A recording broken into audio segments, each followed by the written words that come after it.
Assalamu alaikum. Hi friends. Welcome to Amy Mom's Kitchen.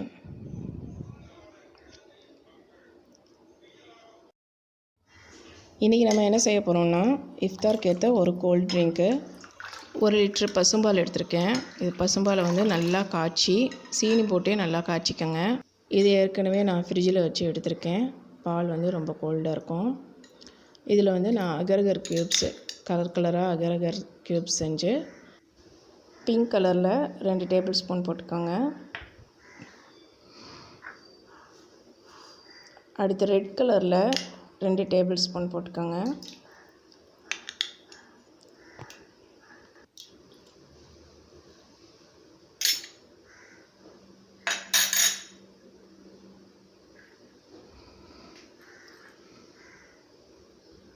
அடுத்து green கலரில் 2 table spoon போட்டுக்கோங்க.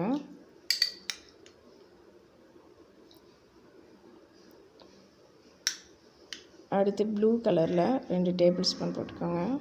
அகரை ப்ளெயினாக காய்ச்சி சீனி போட்டு நல்லா காய்ச்சிக்கிறணும். காய்ச்சிக்கிட்டு ஒரு சின்ன கப்பில் இந்த மாதிரி நல்லா தனித்தனியாக ஊற்றி வச்சுட்டு அதில் கலர்ஸ் என்ன நம்மளுக்கு பிடிச்ச கலர்ஸை ஒவ்வொரு ட்ராப்ஸை விட்டு நல்லா மிக்ஸ் பண்ணி அப்படியே வச்சுடுங்க.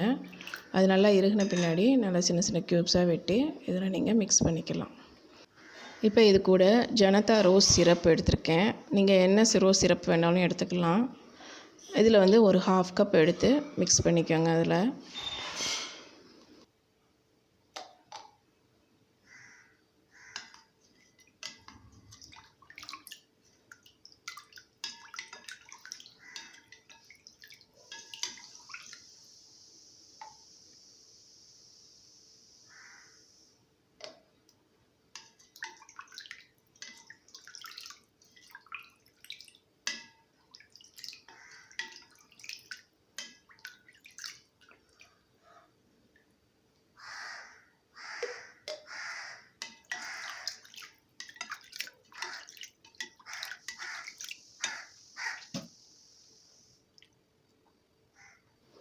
இப்போ இது கூட நான் ஊற வச்ச சியா சீட்ஸ் அது ஒரு 2 ஸ்பூன் கலந்துக்கிறேன்.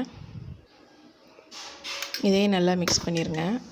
இப்போ நம்ம ஏற்கனவே ஜீனி போட்டு பால் காய்ச்சினதுனால பாலில் ஜீனி தேவையில்லை.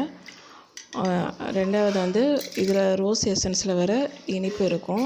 நீங்கள் இனிப்பு எப்படி தேவைப்பட்டுச்சோ உங்களுக்கு அது மாதிரி நீங்கள் கலந்துக்கோங்க. இப்போ நம்மளுக்கு கலர்ஃபுல்லான ஒரு ரோஸ் மில்க் ரெடி ஆகிடுச்சு. குழந்தைங்களும் ரொம்ப இஷ்டப்பட்டு சாப்பிடுவாங்க. இப்போ அதுக்கு மேலே எல்லா கலர்ஸ்லேயும் சும்மா ஒரு 2 எடுத்து போட்டுக்கோங்க. பார்க்க கலர்ஃபுல்லாக இருக்கும்.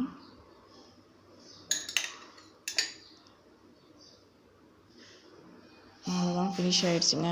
நம்மளுக்கு ரெடியாக இஃப்தாருக்கு ஏற்ற ஒரு அழகான சுவையான ரோஸ் மில்க் ரெடி ஆகிடுச்சு. வீடியோ பிடிச்சிருந்தா லைக் பண்ணுங்கள், ஷேர் பண்ணுங்கள், சப்ஸ்கிரைப் பண்ணுங்கள். கீழே எப்படி இருந்துச்சு அப்படின்னு நீங்களும் செஞ்சு பார்த்துட்டு எனக்கு கமெண்ட் சொல்லுங்கள். தேங்க்ஸ் ஃபார் வாட்சிங்.